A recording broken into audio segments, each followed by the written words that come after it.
name is Marcus Lee. I'm 32 this year and I'm actually a professional wake surf athlete. I started wake surfing pretty much about 4 years ago, and I started it because I saw some online videos on YouTube and that was what sparked it, and started trying it out on my own through trial and error, and basically it's a magical feeling. Growing up, I've always been a bit sporty, more on the extreme side. Unfortunately, with wake surfing, it's something I really fell in love with. It's expensive, so I had to work a couple of jobs, saved up a bit, and actually approached one of the wake sports operator to actually be a driver, so that I could actually get free training sessions in that sense. Wakeboarding is a sport where you are actually being towed all the time by the boat through a rope, and you're actually doing aerial tricks in the air. Whereas for wake surfing, it's a totally different sport.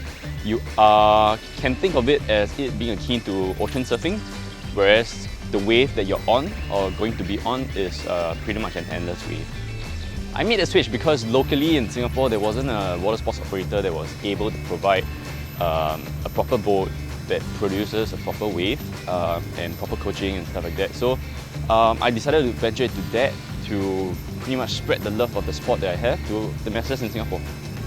Somehow, as magical as it is, it's so addictive because it seems so simple. The stuff that you do is just so repetitive. I would say just like playing darts, right? So you're pretty much throwing the dart against the board all the time.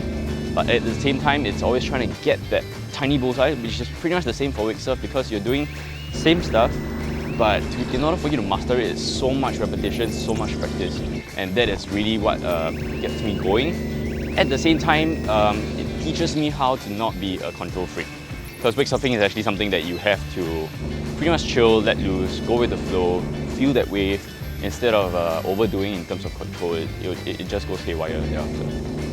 I think throughout this whole wake surf journey, for me to come from somewhere where I'm so passionate about it, learning and growing to be where I am today, I think that's the most memorable one, where I can fulfill in a way, the dream of spreading the love for the sport in the proper, correct way.